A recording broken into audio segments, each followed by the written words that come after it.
Hey guys, how's the Josh? माहौल sir सरकार GST. I hope revision अच्छे से चल रहा है, आई होप चैप्टर्स आपको समझ में आ रहे हैं एंड आई होप जिंदगी थोड़ी आसान बन रही है इन रिवीजन लेक्चर्स की हेल्प से। ओके सर, सबसे पहली बात, ये रिवीजन लेक्चर जैसे मैं आपको बता चुका हूं हर स्टूडेंट के पास होने चाहिए, हर स्टूडेंट को इसका बेनिफिट मिलना चाहिए। सर आप भले ही आपने सीए फाइनल, सीए इंटरमीडिएट आपने मेरे से पढ़ा ना पढ़ा उससे कोई फर्क नहीं पड़ता, every student can take benefit of this lectures. Plus sir ये सब्जेक्ट आपके कंट्रोल में अगर आ गया तो सर माहौल ही माहौल होने वाला है, क्योंकि सर ये सब्जेक्ट ऐसा है जो स्कोरिंग है, ये सब्जेक्ट ऐसा है जो टेक्स्ट के अंदर आपको नया पार करा देगा। आइए सरकार हम पढ़ते हैं अगले टॉपिक की तरफ, माहौल के साथ पढ़ते हैं sir value of supply. Sir next chapter value of supply. Sir section number 15 ने वैल्यूएशन की रिगार्डिंग बात की है। सेक्शन 15 सबसेक्शन 1 बोलता है क्या सर, जो आपने एक्चुअल ट्रांजैक्शन किया है उसका जो एक्चुअल प्राइस चार्ज किया है, the actual price which is called transaction value will be accepted for the purpose of assessment. उसी को हम असेसेबल वैल्यू मान लेंगे, उसी पे टैक्स लगा देंगे। If buyer and seller are not related and price is the sole consideration, sir the price actually paid और payable by the buyer to the seller is called transaction value, और sir उसी को हम accept कर लेंगे for the purpose of valuation if buyer and seller are not related and price is the sole consideration. Clear? पर अगर sir buyer और seller अगर रिलेटेड है या price is not the sole consideration तो हम रेफर करेंगे वैल्यूएशन रूल्स। सर वो वैल्यूएशन रूल्स हमारे सिलेबस में इंटरमीडिएट लेवल पे नहीं आते, इसलिए उसको हम डिस्कस करेंगे बाद में सरकार सीए फाइनेंस के अंदर। अब सर आइए सेक्शन नंबर 15 सबसेक्शन 2 क्या कहता है। सेक्शन 15 सबसेक्शन 2 बोलता है क्या, following shall be included. Sir इसकी बातें बारे में बात और करेंगे 2 मिनट बाद। सर सेक्शन 15 सबसेक्शन 2 बोलता है क्या, following shall be included while computing value of the goods. इनको इंक्लूड करना है। सर क्लॉज नंबर ए बोलता है क्या, सारे टैक्सेस भले वो सारे टैक्सेस भले वो सेंट्रल एक्साइज हो, स्टेट एक्साइज हो, म्युनिसिपल टैक्स हो, सर कोई भी टैक्स हो किसी भी नाम से हो, सर वेट एक्साइज कुछ भी अगर टैक्स लग रहा है other than CGST, SGST, IGST, UTGST, GST compensation cess, GST वाले टैक्सेस को छोड़ दो, बाकी अगर कोई और भी टैक्स लग रहा है वो सब वैल्यू में इंक्लूड करना है। क्लियर? अच्छा एग्जाम्पल के लिए दिया, जैसे टोबैको पे सेंट्रल एक्साइज लगता है सॉरी किसी गुड्स पर अगर वेट लगता है तो सर उसको ऐड करेंगे, उसके बाद जो वैल्यू आएगी उस पर लगेगा क्या, जीएसटी। क्लियर? सर एक और सर्कुलर दिया था गवर्नमेंट ने, इनकम टैक्स में होता है टीसीएस।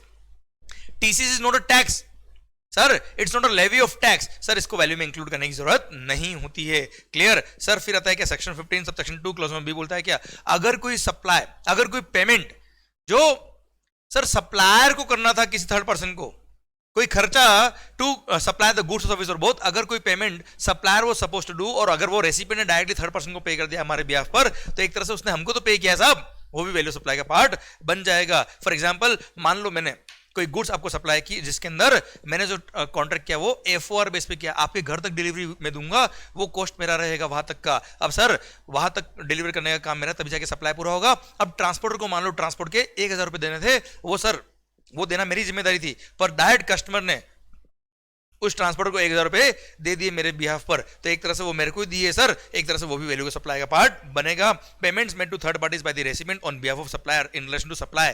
सर सप्लाई करने के लिए अगर वो ट्रांजेक्शन में को इंकर करना था, वो खर्चा मुझे इंकर करना था, पर रेसिपिएंट ने डायरेक्टली थर्ड पर्सन को पे करके वो खर्चा इंकर कर दिया, वो भी वैल्यू सप्लाई का पार्ट बनेगा। Then incidental expenses section 15 subsection 2 clause में सी बोलता है क्या, कोई भी खर्चे any expense which is incurred by the supplier to supply the goods और सर्विस और बोथ। सर अपना सप्लाई करने के लिए वो खर्चा उसको करना था, जैसे ट्रांसपोर्ट का खर्चा मैंने जो एग्जांपल दिया, एफओआर बेस पे ट्रांसपोर्टेशन किया है और सर वहां पे ट्रांसपोर्ट में वो करना था। अब सर वैल्यू सप्लाई में मैंने क्या किया, बिल में सारे खर्चे अलग से जोड़ दिए, उसमें ट्रांसपोर्ट कॉस्ट पे अलग से जोड़ दिया, वो ट्रांसपोर्ट कॉस्ट भी वैल्यू का पार्ट बनेगा, क्योंकि to supply the goods service और बोथ वो खर्चा करना मुझे जरूरी था। जैसे इंसिडेंटल एक्सपेंसेस जैसे कमीशन, पैकिंग चार्जेस, भले वो प्राइमरी पैकिंग हो सेकेंडरी पैकिंग हो, सर मेरे फैक्ट्री में सर जो मैंने गुड्स बनाया उसका drawing design charges, admin charges, sir blah blah blah charges, सारे चार्जेस मैंने अलग से लिख दिए। अरे वो सब खर्चे ऐसे थे जो मुझे इंकर करने थे टू सप्लाई द गुड्स और सर्विस और बोथ, वो सब वैल्यू सप्लाई का पार्ट बनेगा। क्लियर? सर याद करो एग्जांपल, सर अगर आप पार्लर गए फेशियल कराने के लिए, सर उसने क्या किया, कॉस्ट ऑफ क्रीम अलग से लिख दिया, सर अदर चार्जेस अलग से लिख दिए, और सर फेशियल कॉस्ट लिख दिया 300 रुपए, तो क्या 300 में केवल फेशियल हुआ है क्या साहब? नहीं, वो सारी कॉस्ट ऑफ क्रीम एक्सेट्रा सब इंक्लूड होगा, उसके बाद जो अमाउंट आएगा that is the value of supply, क्योंकि सर फेशियल करने के लिए क्रीम स्क्रब वगैरह रिक्वायर्ड था, वो सब भी कॉस्ट वैल्यू ऑफ सप्लाई का का पार्ट बनेगा। अगर आपने बिल में अलग से लिख दिया है उन सबको वैल्यू में इंक्लूड करना है भाई साहब। देन सर अगर आपने over and above the price customer से डिलेड पेमेंट के लिए इंटरेस्ट चार्ज कर लिया, डिलेड पेमेंट चार्जेस चार्ज कर लिए, लेट पेमेंट फीस चार्ज कर लिए, वो सब वैल्यू ऑफ सप्लाई का पार्ट बनेगा, उसको भी वैल्यू में इंक्लूड करना है।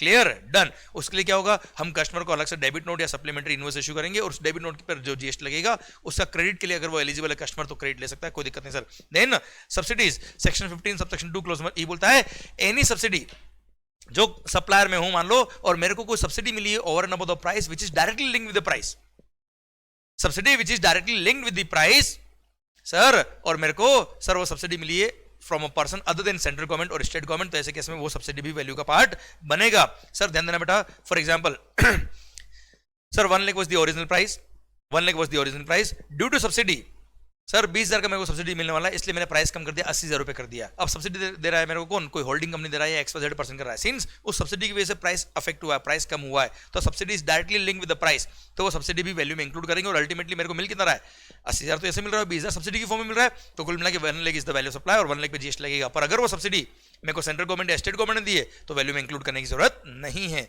Clear, done. फिर आता है सेक्शन 15 सबसेक्शन 3 बोलता है क्या, following shall be excluded while computing value supply. Section 15 subsection 3 में दो क्लोज है, क्लोज नंबर ए और बी। फर्स्ट बोलता है क्या क्या एक्सक्लूड करना है, डिस्काउंट। सेकंड बोलता है क्या एक्सक्लूड करना है, वो भी डिस्काउंट। अब क्या है साहब, सर डिस्काउंट गिवन बिफोर और eight the time of supply, जब आप गुड्स बेच रहे हो सर, गुड्स सर्विस सप्लाई कर रहे हो उस टाइम पे eight the time of supply itself आपने इनवॉइस पर डिस्काउंट मेंशन किया है, डिस्काउंट के अमाउंट को एक्सक्लूड किया वैल्यू में से, तो सर जो नेट वैल्यू है उसी पे जीएसटी लगेगा, कोई दिक्कत नहीं सर। पर अगर sir discount is given after the supply, तो ऐसे केस में सेक्शन 15 सबसेक्शन 3 क्लोज में बी बोलता है क्या, सर अगर आपने एक बार सप्लाई कर दिया, मान लो 1 लाख रुपए का सप्लाई था, वो सप्लाई मैंने कर दिया, 1 लाख पे जीएसटी लगा दिया, बाद में फ्यूचर में मैंने डिस्काउंट दिया है, पर सर वो डिस्काउंट भी वैल्यू में से एक्सक्लूड हो जाएगा, क्रेडिट नोट इशू कर दूंगा उसके रेस्पेक्ट में, मेरी लायबिलिटी उस टाइम पे कम हो जाएगी जब मैंने क्रेडिट नोट इशू किया है। पर कंडीशन क्या है, that post supply discount should be linked with the invoices.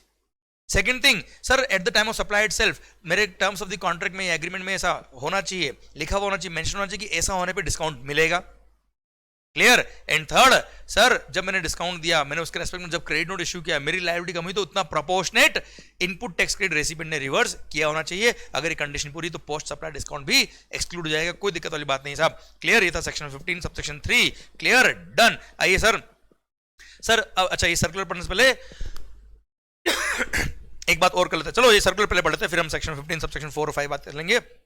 अलाउबिलिटी of certain specific types of discount offered by the suppliers is clarified by circular. Sir सबसे पहली बात स्टेगर्ड डिस्काउंट, जैसे buy more save more offer होता है ना sir अगर आप sir 2 shirt purchase करेंगे तो 20% डिस्काउंट, 3 शर्ट परचेज करेंगे तो 40% डिस्काउंट, 5 शर्ट परचेज करेंगे तो 50% डिस्काउंट, तो sir bye more save more offer है, कोई दिक्कत वाली बात नहीं है।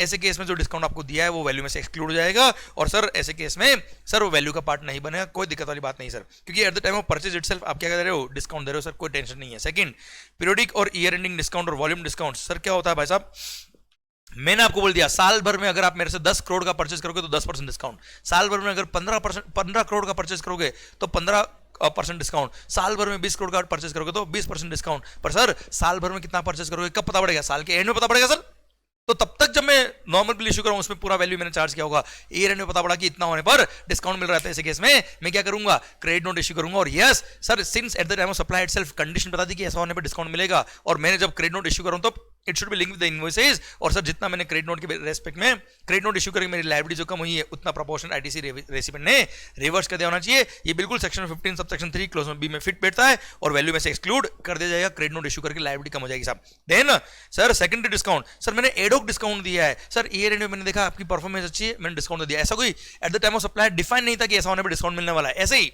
खुश हो गए या कैश डिस्काउंट दे दिया, जब अब मुझे पेमेंट करना है मैंने 5,000 रुपए डिस्काउंट दे दिया, तो ऐसे केस में वो फाइनेंशियल क्रेडिट नोट इशू होगा, जीएसटी का क्रेडिट नोट इशू नहीं होगा, वहां पे जीएसटी में से वैल्यू ऑफ सप्लाई में से इसको एक्सक्लूड नहीं करेंगे, जीएसटी लायबिलिटी कोई कम नहीं होगी। Clear, done. सरकार ये खत्म होता है क्या सेक्शन 15 सबसेक्शन 3 का सर्कुलर भी। आइए सर जो हमने पढ़ा था inclusion and exclusion from the value of supply, उसका एक समरी दे रखा है मैंने। सर ये सारे खर्चे ऐसे हैं जो आपने सप्लाई करते वक्त इंकर किए, इसको बिल में आपने अलग से लिख दिया, ये वैल्यू में इंक्लूड करने के नहीं करने देख लेते हैं। Sir consultancy charges in relation to installation include करना है, design and drawing and engineering charges include करना है, सर टेस्टिंग चार्जेस इंक्लूड करना है, freight from sellers premises to buyers premises, sir मेरे यहाँ से आपके डिलीवर किया, मैंने फ्रेट अलग से चार्ज किया, F4 बेस पर डिलीवरी था, वैल्यू में इंक्लूड करना है। इंश्योरेंस चार्जेस इंक्लूड करना है। इंटरेस्ट और penalty charge by supplier for delayed payment include करना है। इंटरेस्ट और penalty charges by supplier for delayed payment but waived later on, मतलब मैंने कस्टमर से रिसीव नहीं किए, ये एक्चुअली रिसीव होंगे तभी टाइम सप्लाई आएगा ना सर, अब रिसीव ही नहीं हुआ तो वैल्यू में इंक्लूड नहीं होगा सर, इसके लिए टाइम सप्लाई भी नहीं आएगा, लायबिलिटी भी नहीं आएगी। Inspection charges, loading and weighment charges, primary packing, productive packing, subsidy directly in relation to price from central government, state government, ये इंक्लूड नहीं करना है। Clear, subsidy directly in relation to price from any other person include करना है। Taxes charge separately by the supplier other than GST include करना है। Discount allowed at the time of supply, sir at the time of supply है discount allowed कर दिया, exclude करना है value में से। क्लियर, ये सब एग्जांपल थे जो हमने पढ़े बेटा, इसी के साथ भारत माता की जय। और सर एक और चीज देख लीजिए, सेक्शन 15 सबसेक्शन 4 बोलता है क्या, अगर रिलेटेड पर्सन को सप्लाई किया या price is not the sole consideration, तो ऐसे केस में रेफर करेंगे valuation rules, value shall be determined as we prescribed, rules बना रखे। एंड सर गवर्नमेंट के पास पावर है कि वो चाहे तो कुछ सप्लाईज को नोटिफाई करके बोल सकता है कि यहाँ पे वैल्यू ये रहेगा, और कुछ नोटिफाई करिए, वो वैल्यूएशन रूल्स में आता है सर, वो वैल्यूएशन रूल्स हमारे सिलेबस में नहीं आता है। इसी के साथ भारत माता की जय, और ये पूरा वैल्यूएशन भी खत्म होता है।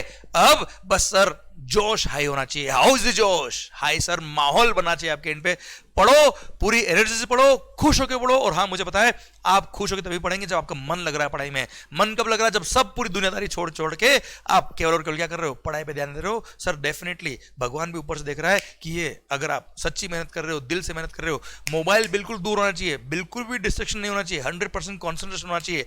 सर मोबाइल अगर आप देख रहे हो, सर ध्यान देना, कॉन्सेंट्रेशन नहीं बन पाता है मोबाइल में। सर आप अगर मोबाइल आपके पास पड़ा है, पढ़ाई नहीं कर पाएंगे, मेरा प्रॉमिस है सर आपसे ये। सर आपने अगर मोबाइल दूर रखा है, वाइब्रेशन मोड भी बंद है सर, उसका लाइट भी ब्लिंक नहीं करना चाहिए, बिल्कुल अलमारी में रख दो, दूसरे रूम में रख दो, फिर पढ़ाई करने पड़ो, देखो आपका लेवल ऑफ कंसंट्रेशन कितना होगा, and really you will start loving the studies थोड़े टाइम के बाद। ऑल द बेस्ट, पढ़ाई करिए, क्योंकि सर माहौल अभी बनना बाकी है। All the best, thank you, take care, bye bye.